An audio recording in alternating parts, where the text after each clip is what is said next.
ایک عمل ہے اعتکاف کا اور دوسرا عمل ہے صدقۃ الفطر کا۔ اعتکاف کے مسائل بھی سیکھنا جاننا ضروری ہے اور صدقۃ الفطر کے مسائل بھی سیکھنا اور جاننا ضروری ہے۔ اعتکاف کے معنی ہی ہے اللہ کے دروازے پر پڑ جانا۔ دنیا کے کسی بڑے آدمی کے پاس پڑ جائے انسان تو یا تو اس کا دل نرم ہو جائے گا یا وہ اپنے دروازے سے دھتکار دے گا، لیکن اللہ ذو الجلال والاکرام کی یہ شان نہیں ہے۔ اللہ کی شان کریمی یہ ہے، اس کی شان رحیمی یہ ہے کہ گنہگار سے گنہگار بندہ جب اس کے دروازے پر آ پڑتا ہے اس کی رحمت اس کو گلے لگا لیتی ہے، بلکہ اس کی رحمت اس کا استقبال کرتی ہے۔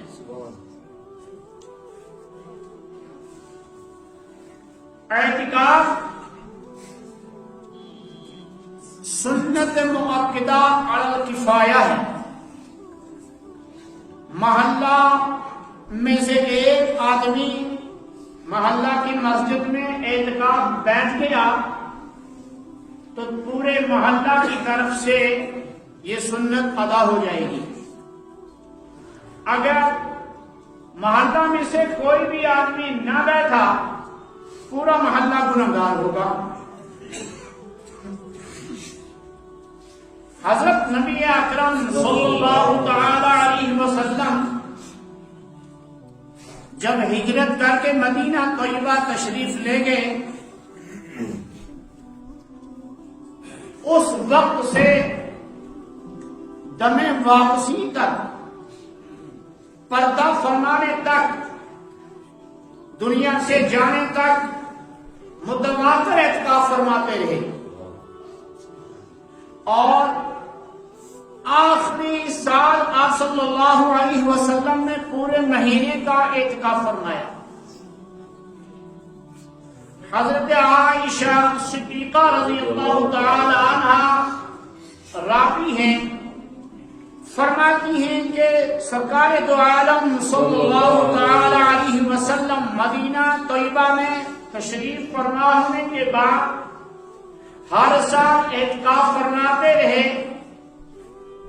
اور جس سال آپ صلی اللہ علیہ وسلم کا وصال ہوا اس سال آپ صلی اللہ علیہ وسلم نے پورے مہینے کا اعتکاف فرمایا اور جبریل امین علیہ السلام کے ساتھ اس سال آپ صلی اللہ علیہ وسلم نے قرآن مجید کے 2 مرتبہ دور کیے۔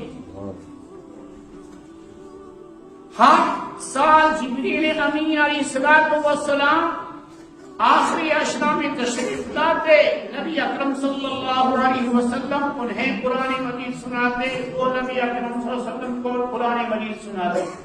یہ دور ہے اور نبی اکرم صلی اللہ علیہ وسلم اس دنیا میں سب سے پہلے حافظ قرآن، تو آخری سال آپ صلی اللہ علیہ وسلم نے پورے مہینے کا اعتکاف فرمایا۔ اعتکاف کی غرض کیا ہے، اس کا مقصد کیا ہے؟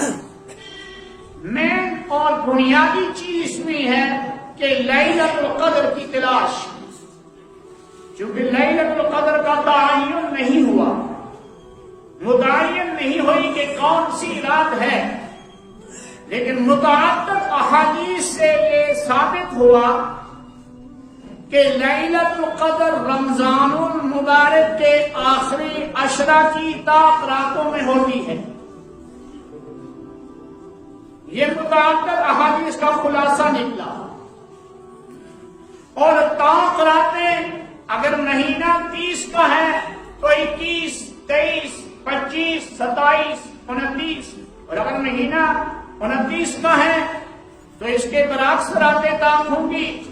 اس لیے اگر آخری عشرہ کے اندر پوری 10 راتیں گزار کر بیدار رہ کر گزاری جائیں عبادت میں تو امید ہے کہ لیلۃ القدر نصیب ہو جائے گی.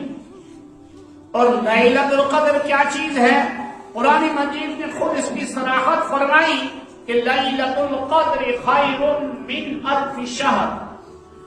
لیلۃ القدر 1000 مہینوں سے زیادہ افضل ہے، 1000 مہینوں سے بہتر ہے.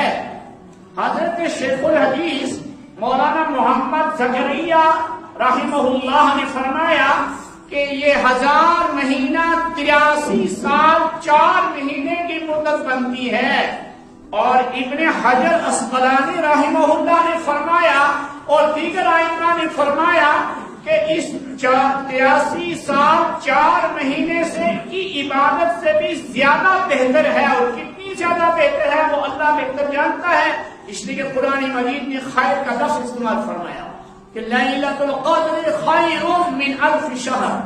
لیلۃ القدر جو ہے، شب قدر جو ہے، وہ 1000 مہینے سے افضل ہے، 1000 مہینے کی عبادت سے افضل ہے.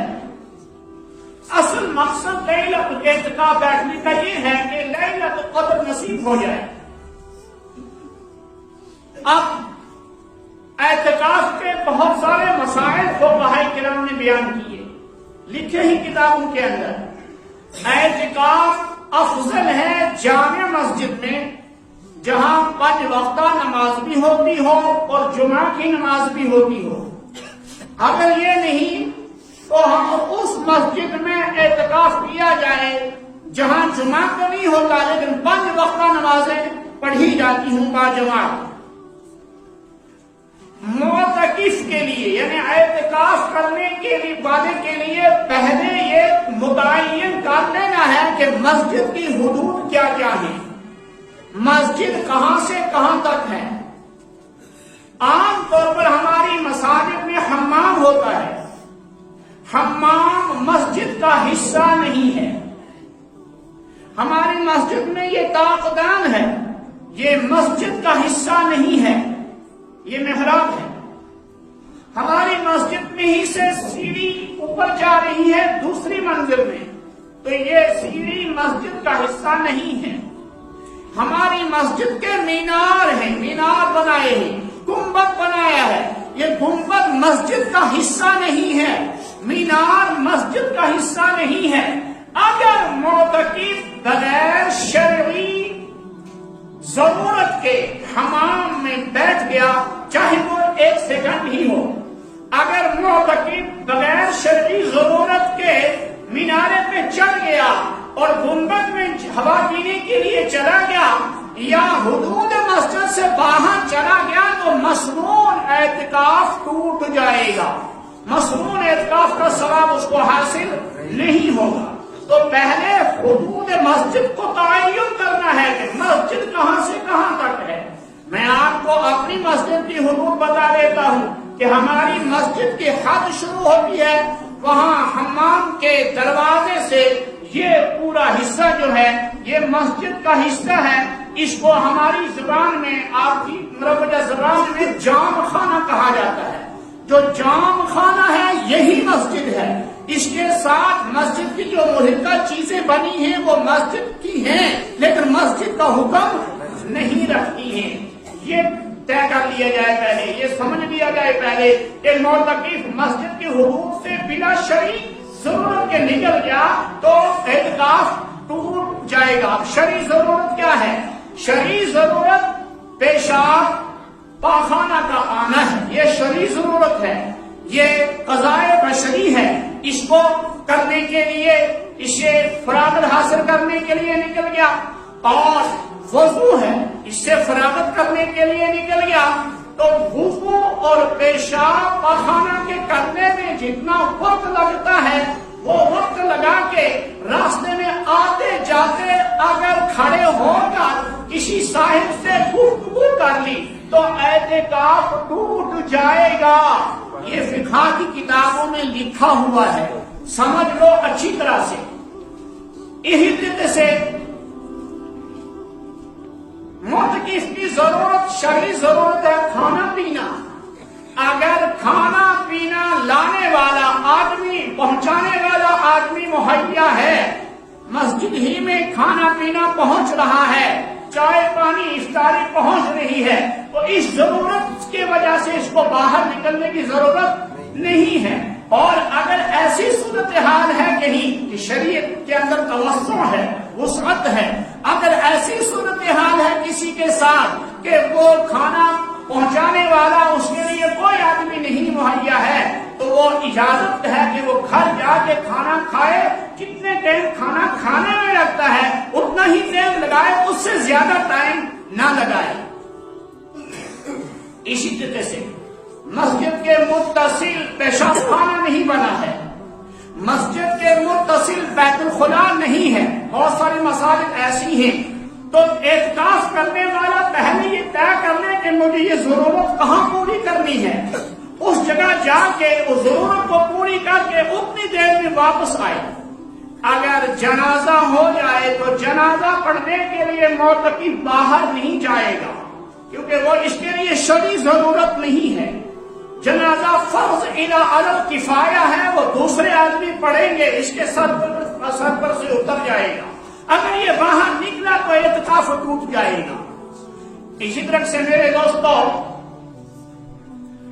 اعتکاف کے اندر بیٹھ کر کرنا کیا ہے؟ کیا سوئے رہنا ہے؟ کیا صرف باتوں میں مشغول رہنا ہے؟ بعض لوگ 2 آدمی 3 آدمی بیٹھے ہیں، وہ قصے کہانیاں بتا رہے ہیں. مسجد کے اندر میں قصے کہانیاں اعتکاف کی حالت میں اس کی جوازیت نہیں ہے. مسجد میں بیٹھ کر اللہ ذوالجلال والاکرام کے احکامات کو کی پیروی کرنے کی کوشش کریں. مثلا قرآن مجید پڑھا ہے تو قرآن مجید کی تلاوت میں لگا رہے، ذکر اذکار کلمہ طیبہ لا الہ الا اللہ محمد رسول اللہ صلی اللہ علیہ وسلم اس کا ورد کرتا رہے، استغفار کا ورد کرے، استغفر اللہ ربی من کل ذنب واتوب الیہ. درود پاک اللہم صلی علی سیدنا محمد وعلی آل سیدنا محمد وبارک وسلم یہ پڑھتا رہے، درود ابراہیمی پڑھتا رہے، کلمہ تنجید سبحان اللہ والحمد للہ ولا الہ الا اللہ واللہ اکبر ولا حول ولا قوة الا باللہ العلی العظیم اس کا ذکر کرتا رہے، یا کوئی اور ذکر کرتا رہے. بالکل خاموش بیٹھا رہنا بھی معتکف کے لیے مکروہ ہے. ایک مسجد میں کئی سارے معتکف بیٹھ سکتے ہیں، ایک مسجد میں کئی سارے معتکف بیٹھ سکتے ہیں، اور ضروری نہیں ہے کہ ہر معتکف اپنے لیے اعتکاف خانہ بنا لے، یعنی پردہ باندھ لے، یہ ضروری نہیں ہے، بلکہ اس کے بغیر بھی مسجد میں اعتکاف والا بیٹھ سکتا ہے. اب یہ پردہ اس لیے ہے تاکہ اس معتکف کو اعتکاف کو کرنے والے کو دوسرے لوگوں کے ساتھ اختلاط نہ رہے اور اس کو بات چیت کرنے کا اور لوگوں کے ساتھ ملنے جلنے کا زیادہ موقع نہ ملے. اس لیے الگ سے ایک جگہ ایک کونا اس کو دیا جاتا ہے، اس میں یہ بیٹھا رہتا ہے. تو اعتکاف والا کیا کرے؟ تراویح 20 رکعت پڑھے، تہجد کم سے کم 8 رکعت اور زیادہ سے زیادہ 12 رکعت پڑھے، اور فجر کے بعد فوری طور پر آرام نہ کرے، فجر کے بعد ذکر اذکار میں لگا رہے، قرآن مجید کی تلاوت میں لگا رہے، اشراق کی 4 رکعتیں پڑھے، پھر آرام کرے. اس کے بعد چاشت کی کم سے کم 6 رکعتیں یا 8 رکعتیں پڑھے، اور پھر قرآن مجید کی تلاوت ذکر اذکار میں لگا رہے. نماز باجماعت تو پڑھنی ہی ہے. بہرحال اعتکاف والے کو جو ہے ایک لمحہ بھی اپنا ضائع نہیں کرنا ہے، خاص کر کے تاک راتوں میں اس کو بیدار رہ کر عبادت کرنی ہے تاکہ لیلۃ القدر حاصل ہو جائے. بعض مساجد میں یہ المیہ ہے، بعض مساجد میں محلہ والے اعتکاف کے نیت سے نہیں بیٹھتے ہیں، دوسرے محلہ سے لاتے ہیں آدمی اور اس کو کہتے ہیں تم بیٹھو. ٹھیک ہے، اس آدمی کو لایا، دوسرے محلے کا، تیسرے محلے کا ہے یا کسی اور گاؤں کا ہے. گاؤں کا آدمی شہر میں آ کے بیٹھتا ہے، ایک شہر کا آدمی دوسرے شہر میں جا کے بیٹھتا ہے. یہ اعتکاف محلہ والوں کی طرف سے ادا نہیں ہوگا، یہ اعتکاف اسی آدمی کی طرف سے ادا ہوگا جو کر رہا ہے. سمجھ لیں، محلہ والے پھر بھی گنہگار ہیں. دوسری بات اس کے متعلق یہ عرض کرنی ہے، اعتکاف کے معاملے میں کسی کے ساتھ اجرت طے کر کے کرنا کہ تمہیں اتنے 1000 روپے دے دیں گے، تم ہماری مسجد میں اعتکاف کرو، جیسے ہی اجرت طے ہوگی اعتکاف فاسد ہے. یہ اعتکاف ہی نہیں ہوگا، اس لیے کہ ایسی عبادات پر اجرت کا لینا جائز نہیں ہے. عام طور پر کرایہ کے معتکف لائے جاتے ہیں اور ان کو جو ہے اعتکاف میں بٹھایا جاتا ہے، اور بعض کا پھر عید کے دن جھگڑا بھی ہو جاتا ہے. وہ کہتا ہے مجھے اتنے دے دو، اور وہ کہتے ہیں ہم نے اتنی نفس کر رکھی. تو تمہیں مجبوری کیا تھی اس کو کرایہ پر لانے کی؟ تمہیں اپنا اللہ پاک نے صحت دی ہے، اللہ پاک نے ساری چیزوں سے نوازا ہے، تو خود کیوں نہیں بیٹھ رہے ہیں؟ یہ تو الگ سے عبادت ہے رمضان مبارک کے مہینے کی.